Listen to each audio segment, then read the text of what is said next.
Como todos sabem, Naruto detém uma coletânea de grandes lutas. Naruto e Sasuke no Vale do Fim, Gai contra Madara e, principalmente, para mim, Naruto contra Pain. Mas nesse universo de 72 mangás, 700 capítulos e 720 episódios, alguns duelos ficaram em segundo plano por muitos fãs. E esse é o caso do embate entre Hidan e Shikamaru. E nesse vídeo eu vou te mostrar a genialidade por trás desse duelo e de provar que ele é mais um momento bem subestimado na obra de Kishimoto. Pra gente conseguir medir a real dimensão do que estava prestes a acontecer, é fundamental entender o tabuleiro em que esse jogo estava sendo jogado. A Akatsuki não era só um grupo de renegados poderosos, eles eram uma organização com um plano que ameaçava o equilíbrio do mundo inteiro. O objetivo deles, a captura de todas as 9 bestas com cauda, era a base para o plano Olho da Lua, uma ambição de colocar toda a humanidade sob o Genjutsu eterno. Cada Jinchuriki capturado era mais um passo em direção a esse fim. Vimos o que aconteceu com Gaara, que foi capturado e chegou a morrer no processo de extração do Shukaku. Então, a ameaça era real. E dentro dessa organização, existia a dupla mais bizarra e disfuncional de todas, Hidan e Kakuzu, a dupla imortal. Eles eram a antítese um do outro, e talvez por isso fossem tão eficazes. Kakuzu era um veterano, um ninja que lutou contra o primeiro Hokage e sobreviveu. Seu corpo era uma colcha de retalhos bizarra, mantido vivo por fios que ele usava para roubar os corações de outros ninjas. Com 5 corações, ele precisava ser morto 5 vezes e tinha acesso a todos os 5 elementos da natureza. Ele era a personificação da ganância, motivado unicamente por dinheiro, vendo cada missão como uma oportunidade de lucro. Do outro lado, tínhamos Hidan. Ele não se importava com dinheiro, poder ou estratégia. Hidan era um fanático religioso, um seguidor do deus Jashin, cuja doutrina se resumia em uma coisa: destruição total e matança. Na verdade, foram duas, né? Para ele, matar era um ato sagrado, um ritual. Sua imortalidade não vinha de uma técnica complexa, como a de Kakuzu. Era uma bênção de um deus, que lhe permitia sobreviver a qualquer ferimento, não importando o quão fatal. Essa combinação de um mercenário quase indestrutível e um fanático que não podia morrer tornava a dupla um pesadelo para qualquer nação. A chegada deles no País do Fogo não foi aleatória. Eles tinham um alvo específico, o Templo do Fogo, onde eles assassinaram o monge Shiriko, um dos 12 ninjas guardiões, um grupo de elite que protegia o senhor feudal. O motivo? Havia uma recompensa de 30 milhões pela cabeça dele no mercado negro, e Kakuzu não ia deixar essa oportunidade passar. Esse ato foi uma afronta direta a Konoha, um ataque dentro do seu próprio território, e a resposta precisava ser imediata. Foi nesse ponto que o time 10, liderado por Asuma Sarutobi, foi enviado. A escolha não foi por acaso. Asuma também era um dos 12 ninjas guardiões. Ele tinha uma conexão pessoal com a vítima e um profundo senso de dever para proteger sua terra. Vale lembrar que, além do time 7, outros ninjas figurantes também foram enviados, e o time 10 em si foi separado, Ino e Choji em uma companhia e Shikamaru e Asuma em outra. O primeiro confronto foi um desastre tático. Eles não tinham nenhuma informação sobre as habilidades dos inimigos. Asuma partiu para o ataque direto contra Hidan e conseguiu feri-lo, mas a luta tomou um rumo estranho. Hidan, com seu jeito sádico e imprevisível, conseguiu coletar uma gota do sangue de Asuma. A partir daí, o destino de seu mestre estava selado. Shikamaru, com sua mente genial,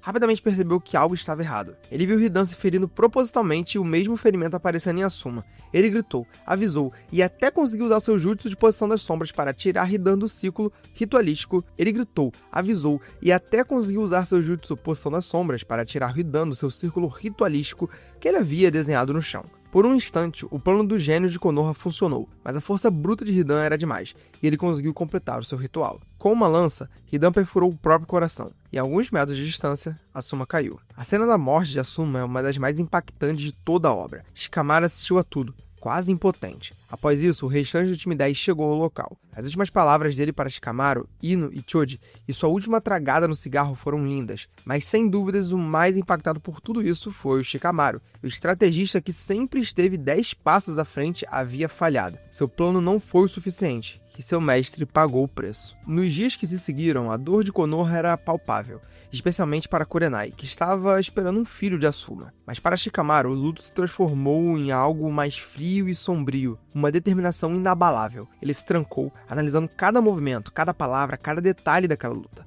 Ele não estava apenas de luto, ele estava estudando seu inimigo, desvendando os segredos do ritual de Hidan, procurando uma única falha na sua imortalidade. A vingança deixou de ser um desejo e se tornou um problema de lógica a ser resolvido. Ele sabia que não poderia vencer Hidan pela força, ele teria que vencê-lo com a mente. E foi nesse momento de dor e análise que nasceu o plano que daria origem a uma das lutas mais inteligentes e subestimadas de todo o universo de Naruto. Depois de um tempo, o time 10, agora liderado por Kakashi, decide ir atrás da dupla que tirou a vida de Asuma. Tsunade até tenta impedir, mas logo muda de opinião e permite a partida dos 4. O reencontro finalmente acontece em uma floresta seca. De um lado, Hidan e Kakuzu, e do outro, a equipe de Konoha. Mas desta vez, o medo e a hesitação haviam sido substituídos pela determinação, personificada na figura de Shikamaru. Seus olhos, normalmente preguiçosos e desinteressados, agora eram afiados, focados e analisavam cada detalhe do terreno, cada possível movimento do inimigo. Tudo. Hidan os reconhece e provoca.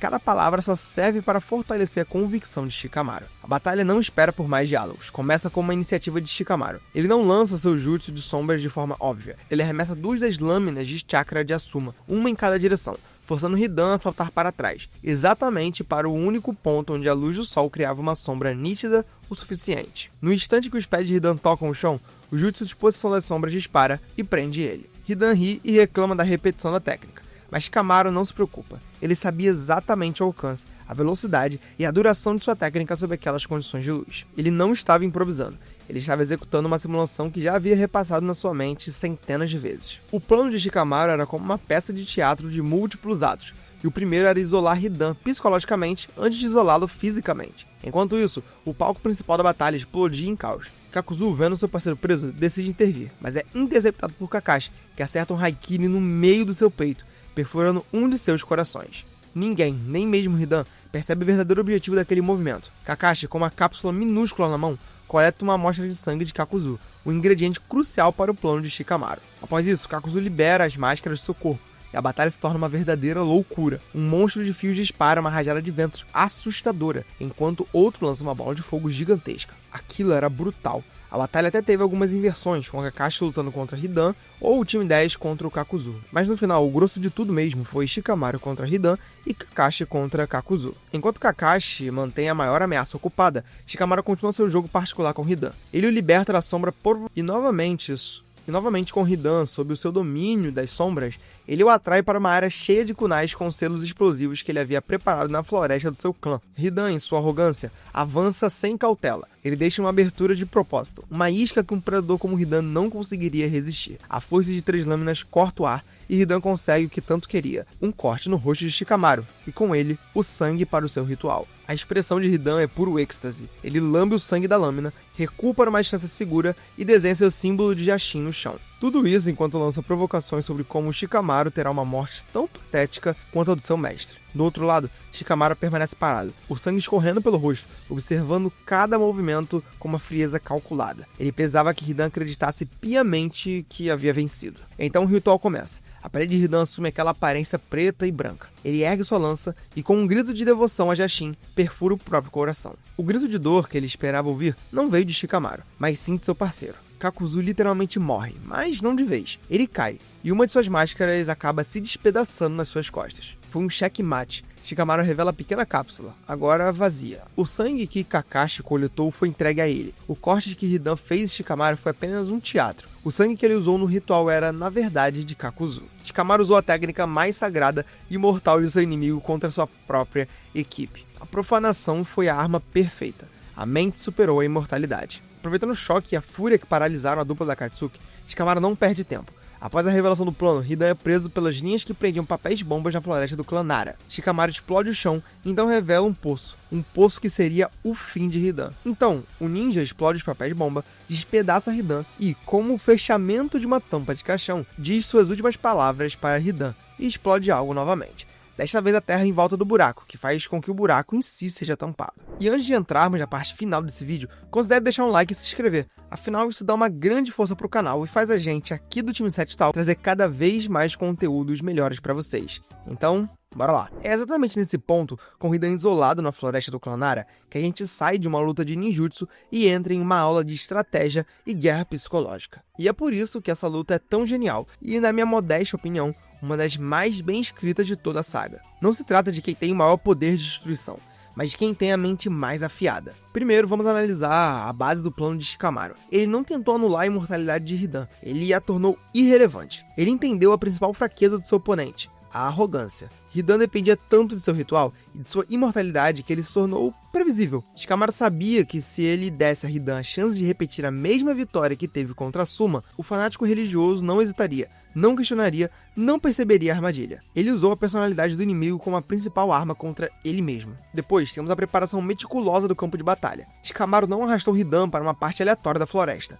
Ele o levou para um território que ele conhecia muito bem. Um lugar que só os membros do clã Nara tinham domínio, com árvores centenárias e sombras complexas que ele podia manipular. O terreno não era um fator neutro, era praticamente parte do jutsu de Shikamaru. Ele já havia preparado tudo. O local estava completamente forrado com centenas de papéis explosivos, conectados por finos fios. Era basicamente uma teia de aranha, e Hidan era a mosca que havia acabado de entrar. A execução do checkmate é uma obra de arte. É nesse momento, com Hidan completamente despedaçado no fundo de uma cova, que a vingança se completa. Mas não uma vingança puramente odiosa. Ela é fria, calculada e poética. E é aí que Shikamaru entrega uma das melhores falas da série. Ele diz que o deus de Hidan não existe, e o que ele realmente acredita é na vontade do fogo. A punição de Hidan não seria a morte, porque a morte seria uma libertação. Shikamaru sentenciou a um destino infinitamente pior para alguém como ele, a solidão eterna. A imortalidade, que era sua maior bênção, se tornou sua maldição. E no fim de tudo, um dos servos do clã Nara reencontra o isqueiro de Asuma que Shikamaru havia jogado para explodir Hidan. No fim, ele não só vingou seu mestre,